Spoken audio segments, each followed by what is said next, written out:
কে আমার সাথে গাড়িতে আসলা ভাইস চেয়ারম্যান সাহেব সহ আরও অনেক আসলা। আমি কইলাম যে মানুষ আমার খান্দা লইতে আপনারা বাধা দেন না যান। সব মানুষের দুঃখটা শুনি না আমি। সমাধান নাই দুনিয়াতে এমন কী বিষয় আছে? সব বিষয়ের সমাধান আছেন না আছে না? আমার কাছে যদি দুঃখী একজন মহিলারা এমপি সাহেবরে বেরিলা এটা লাগিয়া দুঃখ প্রকাশ করি কোনো লাভ নাই। সে তো সবার আগে আমার হওয়া দরকার। এই মানুষটির তো আল্লাহ ছাড়া কারো কাছে দুঃখ আর জায়গা নাই। কথা ঠিক না? ঠিক না? তাদের দুঃখ সুখ আমরা শুনতে হবে। আল্লাহ নবীর সুন্নত একটা বাচাল মহিলা, বলতে গেলে একটা মধুস মহিলা, যারে পায় তারে সময় ক্ষেপণ করে, মদিনার অলিগলিতে ঘুরে। একদিন আল্লাহ নবী সাল্লাল্লাহু আলাইহি সাল্লাম রে মসজিদের দরওয়াজার সামনে ভাইয়া আল্লাহ নবী সাল্লাল্লাহু আলাইহি কইল যে হে নবী, আপনার সাথে আমার কিছু কথা আছে। ডাক দিছে আল্লাহ নবী সাল্লাল্লাহু আলাইহি সাল্লাম রে একটু বাইরে নিয়ে আসলো। রৌদ্রের মধ্যে আল্লাহ নবী দীর্ঘ সময় খান মুবারক ফাতিয়া এই মহিলার কথা শুনলা। কারণ হুজুর পাশে একটা সুন্নত আছিল, একটা আখলাকে মুবারাকা আছিল। আল্লাহ নবীর কাছে কিছু কইতে অবজ্ঞার সুরে তাই শুনতা না, অবজ্ঞার ভঙ্গিতে শুনতা না, মুতাওয়াজ্জা হইয়া নিবদ্ধ হইয়া আল্লাহ নবী খান মুবারক ফাতাইয়া দিয়া শুনতা। এই সুন্নতটা কিন্তু আমাদের অনেকের মধ্যে নাই। আজকে সকালে দেখুন যখন এই মহিলা আমার কাছে ফরিয়াদ করেন, আমি অত্যন্ত নিবৃষ্ট চিত্তে তার কথাটা আমি শোনার চেষ্টা করছি। কারণ খামখেয়ালিভাবে কারোর কোনো সময় দিলে এটা আল্লাহ সন্তুষ্টি হবে না। তা আল্লাহ নবী সাল্লাল্লাহু আলাইহি ওয়াসাল্লাম রৌদ্রের মধ্যে কষ্ট স্বীকার করিয়া তার কথা শুনলেন দীর্ঘ সময়। তার রিসালতের জীবনের কত মূল্যবান সময়। সাহাবায়ে কেরামগণ অত্যন্ত বিনীত ব্যবহার হলেন, ইয়া রাসূলুল্লাহ, এইটা একটা পাগল মহিলা, বাচাল মহিলা।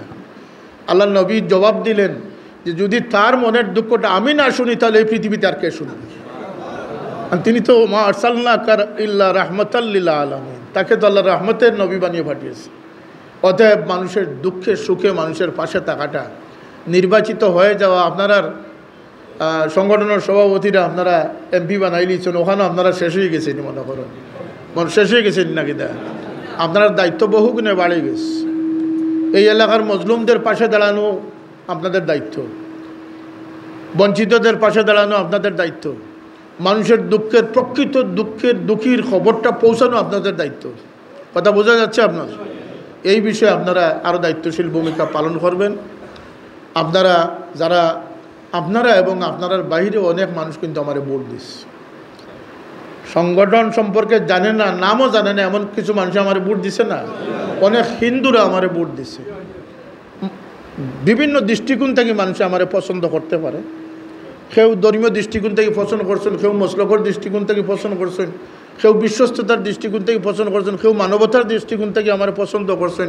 ভিন্ন ভিন্ন মুখতলিফ আইডিয়া আছে না? আছে না? কিন্তু এই মানুষগুলো যে ভোট দিছে, আমি কাউরির কোনো বদলা দেওয়ার কিচ্ছু নাই। আমার বদলাটা সেদিনই হবে যদি আমি কোনো ভালো কাজ করতে পারি। তা আমার ভালো কাজসমূহে যা সব হবে, আমি আমার সমস্ত নেতৃবৃন্দ, আমার নেতাকর্মীদের উদ্দেশ্যে সামিলে আমি আল্লাহর দরবারও আল্লাহরে সাক্ষী রেখে জানাই যে আল্লাহ এই নেক আমল সবরে তুমি শরিক করি। আমার এটাই দেওয়া। আমি একা সবের ভাগিদার হতে চাই না। আমি শিক্ষা ব্যবস্থা নিয়ে আন্দোলন করে কইছি যে এটা গোটা জাতির আন্দোলন। আল্লাহ যত যেভাবে মেহনত করছেন সবরে সব দান করুক। আমি এটাও বিশ্বাস করি যে আমার সবটা কি মোটেও কমতো নয়, আমার সবটা কি মোটেও কমতো নয়। এর লাগে আমি দোয়া করি আল্লাহ যদি আমরা কোনো ভালো কাজের ইরাদা নিয়ে অগ্রসর থাকি, তাহলে আমার ভাই যারা লগে সম্পর্কিত আসলা সবরে আল্লাহ তুমি জাযায়ে খায়র দান করো এবং জীবন উজ্জ্বলা করি দাও, দুনিয়া আখিরাতের বালাই নসিব। আমরা প্রশাসনিক, সাংগঠনিক, পারিবারিক, সামাজিক অনেক দায়িত্ব বাড়ে গেছে।